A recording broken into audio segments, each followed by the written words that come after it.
Have you ever allowed something somebody said to you to stop you from doing the thing that you know you wanted to do? I know you have. And now you really need to sit here and listen, because if your answer is yes, then I got one message for you. Stop giving people the authority that they never earned. Look, people don't know your story. They don't know your heart. They don't know your sacrifices. They don't know the thing that God has placed inside of you. And somehow you've given up the responsibility and allowed them to start making decisions about your future. And so, how many opportunities could potentially be lost because of what you've done, or if you continue to do that? Somehow, we've got to start taking control. I want you to think about it.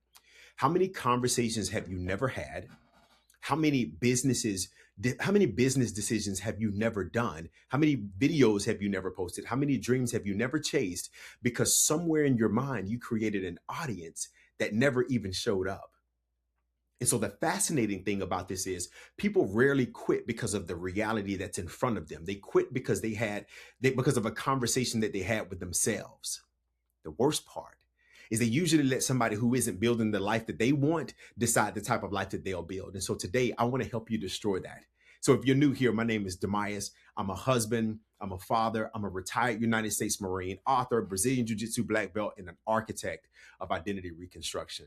And my goal with every video here is to help you do just that, to reconstruct your identity one step at a time. Because if you don't learn how to do this thing, if you don't learn how to go through that process, you'll never become the person that your future requires. And so let's get into it. This message is for all of my heartbeats out there. So every limiting belief begins when you grant unauthorized authority to a voice that was never meant to lead you.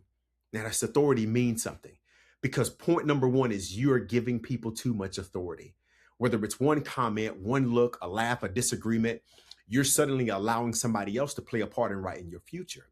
Now, I got a lot of nice pens. You know what I mean? Y'all can sponsor me, by the way.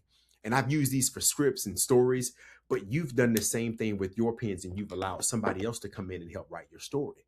And when did that become okay?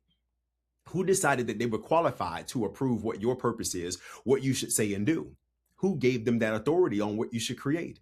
And if there's anything I learned about people, is that they often speak from their ceiling and not yours. So when somebody tells you that something can't be done, many times they're just describing themselves. So with this point, I want you to remember this. People project their fears. When they're not happy with where they are, they project their failures and they project their insecurities towards you. And so I don't want you to mistake somebody else's limitations for your own. You have enough to deal with. And so one of my favorite sayings is that you're rarely criticized by somebody that's doing better than you. The people who are climbing up mountains usually aren't the ones who are throwing rocks. Why? Because they are the ones who are too busy climbing. I had the opportunity many times in the Marine Corps to be a guest speaker, and constantly requested. And then I found out that there were people who were saying, "Oh no, let's not bring him in. He's too motivated, or he's too excited, or you know what I mean. We've already had him before." And I started to get in my mind, like, am I doing something wrong? But then I realized, you know what? My success is not based on whether they like me or not. It shows what people want me to come in and speak more. And so, what would have happened if I would have listened to them? What would have happened? This could have been a thing that could have made me slow down building my speaking business, building my speaking career, and getting to the point where I am today with you listening to me. So I want to use that to take you right into point number two. Your mind doesn't need agreement. What your mind needs is what I call immediate action. There's one thing that there's one thing that I think most self help people get it wrong, is people will tell you that you need to change your thinking. All right, they tell you just think positively or say affirmations, but it's got to be more than that, because sometimes you just don't have time for another affirmation based on what you've been going through. What you need is action, because action is the thing that interrupts the lie that you're telling yourself. Your brain will tell you don't post anyway. Your brain will tell you don't speak anyway. Don't apply anyway, right? Don't call anyway. And so every time you disobey the fear, you get stronger. And if you want to know about how I feel about fear, then you need to get the book Elevation Requires Change and read that letter that I have to fear. And so that fear will make you feel a certain way and will make you do certain things. But until you start to build up the confidence that you can defeat fear, you'll still operate in the same way. But that confidence is not created by waiting. It's created by you. It comes through you creating the evidence. You collect the evidence every time you move. So move fast and don't think twice about it. Point number three. Immediate action drills. This is where I think the Marines are just phenomenal with what they give you to take away. Whenever our weapon would malfunction, we didn't panic.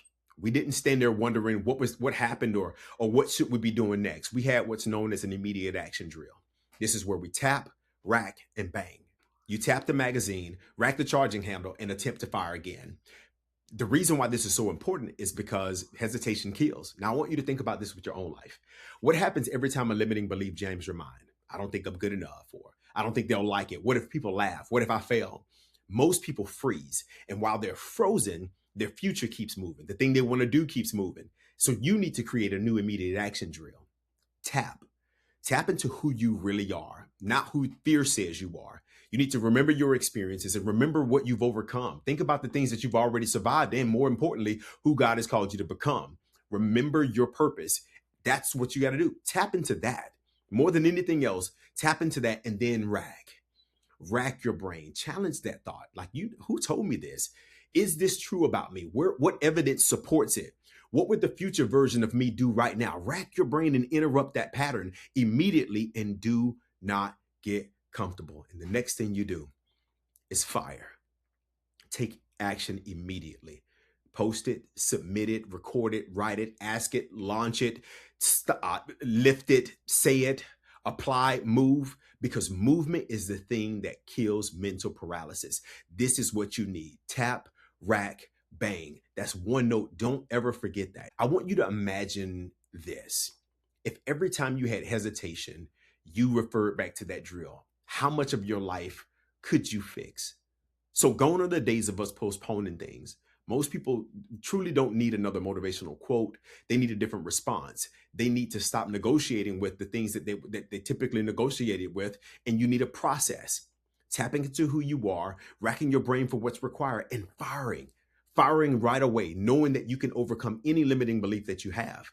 No person should have the authority to stop your purpose. No opinion should determine your destiny, and no comment should silence the calling that you know you have. I've been criticized many times, but I won't allow that criticism to rewrite my future, because I've been praying for a life, and the life and the impact that I'm capable of, the person that you are capable of becoming. None of us want to be perfect. We want action, and we want to help people be better. So the next time you experience a limiting belief that's trying to jam your mind, I want you to tap into who you are, rack your brain, fire anyway, because you already have everything you need. You don't need permission from anybody else. And if you do need permission granted. You already have courage, and I just need you to step forward. This is exactly why we're here. This is exactly why you're here. Today is about destroying limiting belief, because every limiting belief you destroy creates room for the person that your future requires. Look, if this series has changed the way you see yourself, don't let it end here. Share this with somebody else who's been sitting on a dream because they're afraid of what people might think. They're afraid of what people might say. Some of you are just one action away from changing your life, one conversation away from finding your purpose, one application away from building a completely different future. But you've allowed someone else who isn't even in your life, who isn't living your life, to be the loudest voice in your head. And that has to end today. This is Elevation Requires Change, y'all. And I'll see you on the next one. Let's go.